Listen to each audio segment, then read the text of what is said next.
Hello नमस्कार जय Jagannath welcome to time class dear friends. तो आज वीडियो रे आम देखा गणतंत्र बा डेमोक्रेसी विषय। तो ता आगु मुझे किसी सूचना दे दिए आमर यही चैनल टाइम क्लास एसआईआर रे आपण मानू plus two first year arts एवं plus two second year arts all subject history political science economics Odia English सबू विषय कौन अच्छी आपण मानू चैप्टर वाइज वीडियो क्लासेस एवं क्वेश्चन आंसर डिस्कशन आपण मैंने पाइपर आमर प्ले लिस्ट आपण मैंने चेक करें जोटा कि आपण मानू एनुअल एग्जामिनेशन सीएचएस हेल्पफुल हो पार। तो डेरी नक आमर चैनल को सब्सक्राइब कर दिंतु एवं वीडियो को लाइक कर दिंतु। तो ये बर्तमान आम पढ़ा plus two second year arts राजनीति विज्ञान फर्स्ट चैप्टर जहाँकि अच्छी गणतंत्र बा डेमोक्रेसी विषय। ठीक अच्छे पिला माने तो स्टार्ट करिबा। तो गणतंत्र शासन बा डेमोक्रेसी गणतंत्र क्या कह जाए कहल फास्ट माने ना गणतंत्र हूँ कौन लोक मान द्वारा परिचालित शासन व्यवस्था को आम गणतंत्र कह जाए। अर्थात जो शासन व्यवस्था कह सर्वोच्च क्षमतार अधिकारी लोक मान होता कौन कह आम गणतंत्र शासन व्यवस्था। ठीक अच्छे ना आधुनिक शासन व्यवस्था कौच गणतंत्र एक जनप्रिय सरकार भाव प्रतिष्ठा लाभ कर। अर्थात देखिए कौन ना आधुनिक शासन व्यवस्था अर्थात बर्तमान जो शासन व्यवस्था चलती आधुनिक समय गणतंत्र कौन एक जनप्रिय शासन व्यवस्था सरकार हो पारी। कौन पाई ना देखा बुझीपारे गणतंत्र को कहीं जनप्रिय सरकार कह जाए कही भल पे ना कहीं कह जाए ना देख गणतंत्र अपोजिट अर्थात विपरीत अर्थ कौन ना राजतंत्र व्यवस्था रे लोक मानू न्याय अधिकार समानता ये सब मिले कि नहीं एटा सब कौट मिले ना गणतंत्र व्यवस्था ना गणतंत्र व्यवस्था लोक मान द्वारा शासन लोक मानकर जहाँ सब समस्या अच्छी लोक मान समस्त को न्याय मिले लोक मान अधिकार मिले। तो ये यही शासन व्यवस्था लोक मान द्वारा कौच पर्यवेक्षित होता है से कह ना गणतंत्र को एक जनप्रिय सरकार भाव में प्रतिष्ठा लाभ कर गणतंत्र को जनप्रिय सरकार कह जाए। बुझिपार पे मैंने ठीक अच्छे। नेक्स्ट देखा सब पृथ्वी देख समस्त राष्ट्र प्राय समस्त राष्ट्र देखिए कौन कौ प्रकार सरकार अच्छी ना गणतंत्र सरकार। ठीक अच्छे समस्त देखिए अमेरिका हो फ्रांस हो जापान हो पृथ्वीर अधिकांश देश में आउ राजतंत्र नहीं केवल कौन अच्छी ना गणतंत्र शासन व्यवस्था। ठीक अच्छे।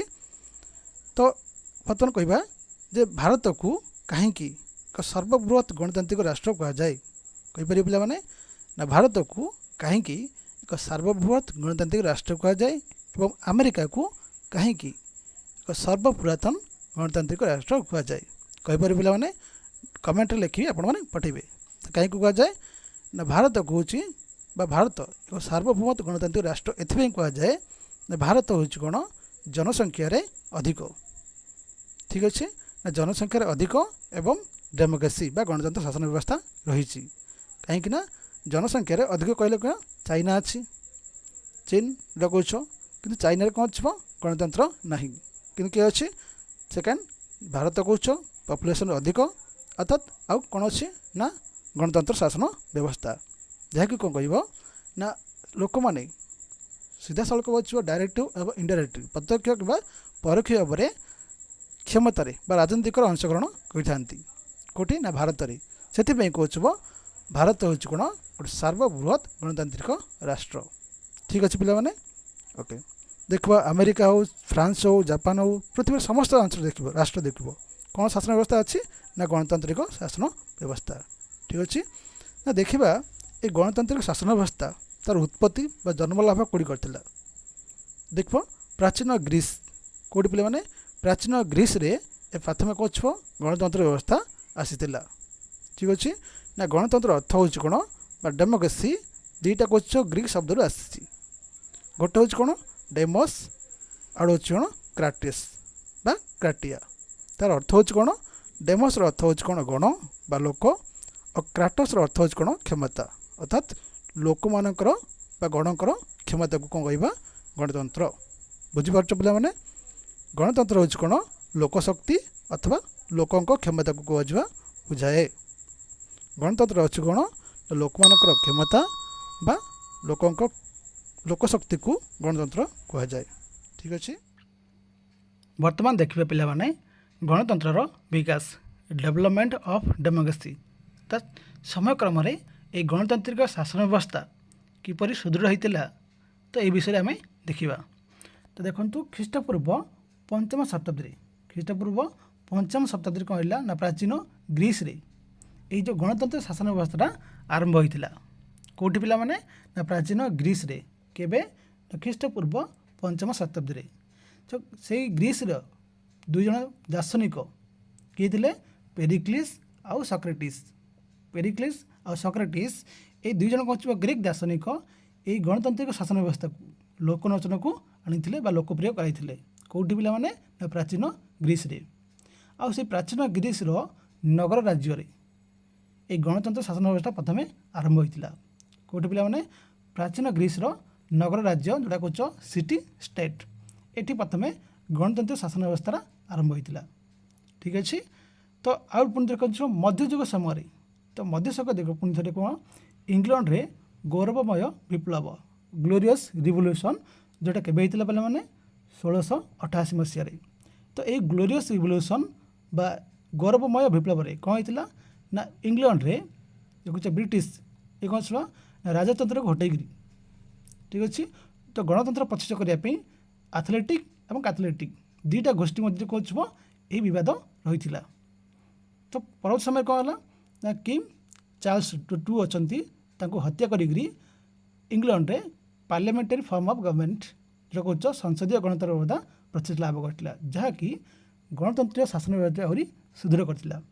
ସେମିତି ଆମେରିକାର ସ୍ୱାଧୀନତା ସଂଗ୍ରାମ କେବେ ହେଇଥିଲା 1776 ମସିହାରେ। ଠିକ୍ ଅଛି। ଏଇ ଆମେରିକା ସମ୍ବିଧାନ ସଂଶୋଧନ କରିଥିଲା ସ୍ୱାଧୀନତା ସଂଗ୍ରାମ, ଯାହାକି ପ୍ରଥମେ ଗୋଟେ ଆମେରିକା ସ୍ୱାଧୀନତା ହେଲା ପରେ ପ୍ରଥମେ ଗୋଟେ ରିଟର୍ନ କନଷ୍ଟିଟ୍ୟୁସନ୍ ଆସିଲା ଯେଉଁଟା କହୁଛ ଲିଖିତ ସମ୍ବିଧାନ ପ୍ରଥମେ ଆମେରିକାକୁ ଆସିଲା। ବୁଝିପାରୁଛ ପିଲାମାନେ ଯେଉଁଟା କହୁଛ ମଦର ଅଫ୍ ଡେମୋକ୍ରେସି। ଓକେ। ତ ଇଏ କ'ଣ ବହୁତ ଗୁଡ଼ିଏ ଏଇଟା ଚେଞ୍ଜେସ୍ ହେଲା ଗୋଟେ ଆମେରିକାର ସ୍ୱାଧୀନତା ପରେ। ପୁଣି ଥରେ ଫରାସୀ ରାଷ୍ଟ୍ର ବିପ୍ଳବ 1799 ମସିହା। ଠିକ୍ ଅଛି। ତ ଏଇଠି କ'ଣ ହେଲା ନା ଫରାସୀ ବିପ୍ଳବରେ ଫ୍ରାନ୍ସ ରିଭଲ୍ୟୁସନ୍ କ'ଣ ହେଲା ସ୍ୱାଧୀନତା ସମାନତା ଭାତୃତ୍ୱଭାବ ଏଇ ତିନୋଟି ୱାର୍ଡ଼ ଆସିଲା, ଯାହାକି ଏସବୁ ବିପ୍ଳବ ଠିକ୍ ଅଛି ସ୍ୱାଧୀନତା ସଂଗ୍ରାମ ଏହା ଦ୍ୱାରା କ'ଣ ଅଛି ନା ଗଣତାନ୍ତ୍ରିକ ଶାସନ ବ୍ୟବସ୍ଥାର ଆହୁରି ସୁଦୃଢ଼ ହୋଇପାରିଲା ଏବଂ ବିକାଶ ଲାଭ କରିପାରିଲା, ଯାହାକି ଯେ ବର୍ତ୍ତମାନ ସମୟର ଆଧୁନିକ ସମୟର ଶାସନ ବ୍ୟବସ୍ଥା ଗଣତନ୍ତ୍ରଟା ଆହୁରି ସୁଦୃଢ଼ ହୋଇପାରିଛି। ବୁଝିପାରୁଛ ପିଲାମାନେ। ନେକ୍ସଟ ଦେଖିବା ଡେଫିନେସନ୍ ସଂଜ୍ଞା ଗଣତନ୍ତ୍ରର ସଂଜ୍ଞା କ'ଣ କ'ଣ ଅଛି। ତ ପ୍ରଥମେ ଦେଖିବା ଆମେରିକାର ପୂର୍ବତନ ରାଷ୍ଟ୍ରପତି ଆବ୍ରାହମ ଲିଙ୍କନ। ଆମେରିକାର ପୂର୍ବତନ ରାଷ୍ଟ୍ରପତି ଆବ୍ରାହମ ଲିଙ୍କନ ଗଣତନ୍ତ୍ର ବ୍ୟବସ୍ଥାକୁ ବା ଗଣତନ୍ତ୍ର ଶାସନ ହେଉଛି କ'ଣ ଲୋକମାନଙ୍କ ଦ୍ୱାରା ଏବଂ ଲୋକମାନଙ୍କ ପାଇଁ ଶାସନ ବ୍ୟବସ୍ଥାକୁ ଗଣତନ୍ତ୍ର କୁହାଯାଏ। ମନେ ରଖିବେ ପିଲାମାନେ କ'ଣ କହିଛନ୍ତି ନା ଗଣତନ୍ତ୍ର ହେଉଛି ଲୋକମାନଙ୍କ ପାଇଁ ଏବଂ ଲୋକମାନଙ୍କ ଦ୍ୱାରା କହିଥିବ ଦ୍ୱାରା ଶାସନ ବ୍ୟବସ୍ଥାକୁ ଗଣତନ୍ତ୍ର ବ୍ୟବସ୍ଥା କୁହାଯାଏ। ଠିକ୍ ଅଛି। ସେମିତି ପ୍ରଫେସର ସିଲିଙ୍କ ଭାଷାରେ କ'ଣ ଅଛି ନା ଗଣତନ୍ତ୍ର ହେଉଛି ଏପରି ଏକ ସରକାର ଯେଉଁଥିରେ ପ୍ରତ୍ୟେକ ବ୍ୟକ୍ତିର ଅଂଶ ରହିଥାଏ। ଅର୍ଥାତ୍ ଏଇଠି କ'ଣ କହୁଛନ୍ତି ପ୍ରଫେସର ସିଲି ନା ଏଇ ଗଣତନ୍ତ୍ର ହେଉଛି ଏପରି ଶାସନ ବ୍ୟବସ୍ଥା ଯେଉଁଠିକି ରାଷ୍ଟ୍ରର ବା ଦେଶର ସମସ୍ତ ନାଗରିକ ହେଉଛି ପାର୍ଟିସିପେଟ୍ କରିଥିବେ ସେଇ ଶାସନ ବ୍ୟବସ୍ଥାରେ, ଯେମିତି କହୁଛି ଆମର ଗଣତନ୍ତ୍ର ଶାସନ ବ୍ୟବସ୍ଥା ସବୁ ଲୋକମାନଙ୍କର କହୁଛି ଅଂଶଗ୍ରହଣ ରହିଥାଏ। ତ ବର୍ତ୍ତମାନ ଦେଖିବା ଗଣତନ୍ତ୍ରର ବୈଶିଷ୍ଟ୍ୟ ବା ଫିଚର୍ସ ଅଫ୍ ଡେମୋକ୍ରେସି କ'ଣ କ'ଣ ରହିଛି। ପ୍ରଥମେ ରହିଛି ଜନ ସାର୍ବଭୌମତ୍ୱ। ଜନ ହେଉଛି କ'ଣ ମାନେ ଗୋଟେ ଲୋକସାଧାରଣ ବା ଲୋକମାନେ। ସାର୍ବଭୌମତ୍ୱର ଅର୍ଥ କ'ଣ ପିଲାମାନେ ନା ସାର୍ବଭୌମତ୍ୱର ଅର୍ଥ ହେଉଛି ରାଷ୍ଟ୍ରରେ ଥିବା ସର୍ବୋଚ୍ଚ କ୍ଷମତା ବା ରାଷ୍ଟ୍ରର ସର୍ବୋଚ୍ଚ କ୍ଷମତାକୁ କ'ଣ କୁହାଯାଉଛି ସାର୍ବଭୌମତ୍ୱ। ତ ଜନସାର୍ବଭୌମତ୍ୱର ଅର୍ଥ ହେଉଛି କ'ଣ ରାଷ୍ଟ୍ରର ଯେଉଁ କ୍ଷମତା ରହିଛି ତା'ର ଉତ୍ସ ତା'ର ମୂଳଦୁଆ ହେଉଛି କିଏ ଜନସାଧାରଣ। ସେଥିପାଇଁ କୁହାଯାଉଛି କ'ଣ ଜନ ସାର୍ବଭୌମତ୍ୱ। ରାଷ୍ଟ୍ରର କ୍ଷମତାର ଅଧିକାର ରହୁଛି କ'ଣ, ମୂଳ ଉତ୍ସ ହେଉଛି କ'ଣ, ଲୋକମାନେ। ଅର୍ଥାତ୍ ଯେଉଁ ଶାସନ ବ୍ୟବସ୍ଥାରେ ଯେଉଁ ସରକାର ଗଠନ କରିବାର ସରକାରଙ୍କ କ୍ଷମତା ଏଠି କେଉଁଠି ଅଣାଯାଇଥିବ ନା ଲୋକମାନଙ୍କ ପାଖରୁ। ଲୋକମାନଙ୍କ ପାଖରୁ କେମିତି ଅଣାହେବ ନା ନିଜ ନିଜର ମତାମତ ବା ଭୋଟ ସାବ୍ୟସ୍ତ କରିକିରି ନିଜ ନିଜର ଭୋଟ ଦେଇକିରି ଲୋକମାନେ କ'ଣ କରିବେ ନା ସରକାରଙ୍କୁ ହେଉଛି କ୍ଷମତା ଦେବେ। ସରକାର କ'ଣ କରିବ ନା ଲୋକମାନଙ୍କର ଯାହା କହୁଛ ମତାମତ ରହିଛି, ଯାହା କିଛି ଅସୁବିଧା ରହିଛି, ସମସ୍ୟା ରହିଛି, ତାକୁ ସମାଧାନ କରିବେ ଆଉ ଜନ ମତାମତକୁ ସମର୍ଥନ କରିବେ, ତାକୁ ସମ୍ମାନ ଦେବେ। ଇଏ ହେଉଛି କ'ଣ ଜନ ସାର୍ବଭୌମତ୍ୱ। ନେକ୍ସଟ ହେଉଛି କ'ଣ ରାଜନୈତିକ ସମାନତା, ପଲିଟିକାଲ ଇକ୍ୱାଲିଟି। ଆର ଅର୍ଥ ହେଉଛି କ'ଣ ରାଷ୍ଟ୍ରର ଯେଉଁ ଗଣତାନ୍ତ୍ରିକ ଶାସନ ବ୍ୟବସ୍ଥାରେ ରାଷ୍ଟ୍ରର ସମସ୍ତ ନାଗରିକମାନଙ୍କୁ ରାଜନୈତିକ ଅଧିକାର ମିଳିଥାଏ ସମାନ ଭାବରେ। ବୁଝିପାରୁଛ ନା ଜାତି, ଧର୍ମ, ଲିଙ୍ଗ, ବର୍ଣ୍ଣ ନିର୍ବିଶେଷରେ ସମସ୍ତଙ୍କୁ ଏସବୁକୁ ହେଉଛି ପାତ୍ର ଅନ୍ତର ନ କରିକି ସେମାନଙ୍କୁ ରାଜନୈତିକ ସମାନତା ମିଳିଥାଏ। ଠିକ୍ ଅଛି। ନେକ୍ସଟ ରହିଛି ଆମର ରାଜନୈତିକ ସ୍ୱତନ୍ତ୍ରତା ଆଉ ସତ୍ ଅଧିକାର। ଠିକ୍ ଅଛି ପିଲାମାନେ, ଯାହା ଆମେ କହୁଛୁ ପଲିଟିକାଲ ଲିବର୍ଟି ଆଣ୍ଡ ରାଇଟ୍ସ। ରାଜନୈତିକ ଅଧିକାର କହିଲେ କ'ଣ ବୁଝୁଛ ନା ଲୋକମାନଙ୍କର ରାଜନୈତିକ ଅଧିକାର ହେଉଛି କ'ଣ ଇଲେକ୍ସନରେ ପାର୍ଟିସିପେଟ୍ କରିପାରିବା, ନିଜର ଭୋଟ ଦେଇପାରିବା, ମତାମତ ଦେଇପାରିବା। ଠିକ୍ ଅଛି।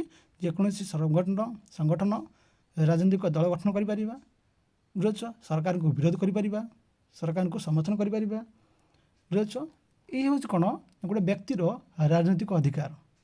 ଆଉ ସ୍ୱାଧୀନତା ହେଉଛି କ'ଣ ଲିବର୍ଟି, ଯେଉଁଟାକି ବ୍ୟକ୍ତିର ବ୍ୟକ୍ତିତ୍ୱ ପାଇଁ ବିକାଶ ପାଇଁ ସମସ୍ତଙ୍କୁ ଅଧିକାର ଦେଇଛନ୍ତି, ଯେଉଁଟା କହୁଛ ଫ୍ରିଡ଼ମ୍ ଲିବର୍ଟି। ବର୍ତ୍ତମାନ ଆମର ଅଛି କ'ଣ ସମ୍ବିଧାନରେ ମୌଳିକ ଅଧିକାର, ବୁଝୁଛ, ଏଇଟା କହୁଛ କ'ଣ ଅଧିକାର, ଫଣ୍ଡାମେଣ୍ଟାଲ ରାଇଟ୍ସ ଆମର ଅଛି।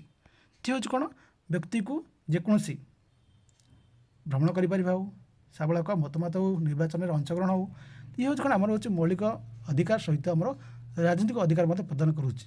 କେଉଁଠି ନା କେବଳ ଗଣତାନ୍ତ୍ରିକ ଶାସନ ବ୍ୟବସ୍ଥାରେ ଏଇଟା ସମ୍ଭବ ହୋଇପାରୁଛି। ରାଜତନ୍ତ୍ର ବ୍ୟବସ୍ଥାରେ ବା ରାଜତନ୍ତ୍ରରେ କୌଣସି ନିର୍ବାଚନର ନଥାଏ, ପ୍ରଶ୍ରୟ ନଥାଏ, ମତାମତର ବା ଲୋକମାନଙ୍କର ଓପିନିଅନ୍ ଗୁରୁତ୍ୱପୂର୍ଣ୍ଣ ନଥାଏ ସେଠି। ତ ସେଥିପାଇଁ କହୁଛ ଏସବୁ କେବଳ ଗଣତାନ୍ତ୍ରିକ ଶାସନ ବ୍ୟବସ୍ଥାରେ ହିଁ ସମ୍ଭବ ହୋଇଥାଏ। ଲୋକମାନଙ୍କୁ ନ୍ୟାୟ, ସମାନତା ଏବଂ ଅଧିକାର ମିଳିଥାଏ। ନେକ୍ସଟ ରହିଛି ସଂଖ୍ୟାଗରିଷ୍ଠ ମତ, ମେଜରିଟି ଓପିନିଅନ୍।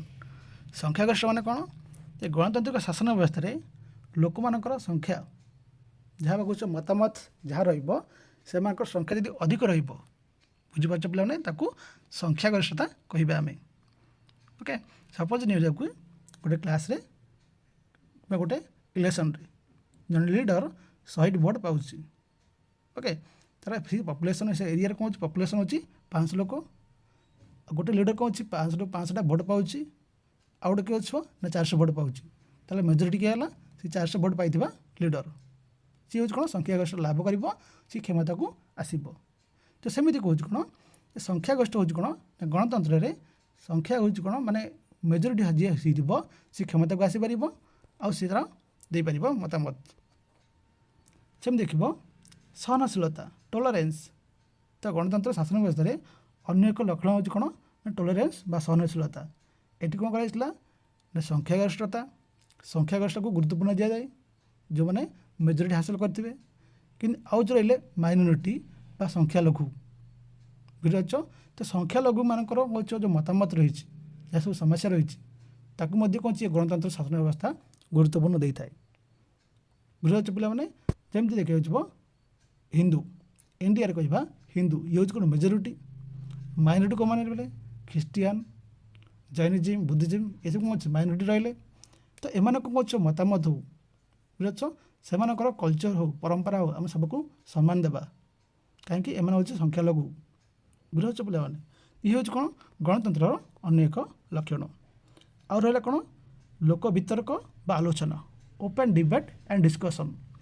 ତ ଗଣତାନ୍ତ୍ରିକ ଶାସନ ବ୍ୟବସ୍ଥାରେ ଗୋଟେ ଗୁରୁତ୍ୱ ହେଉଛି କ'ଣ ନା ଖୋଲା ବିତର୍କ।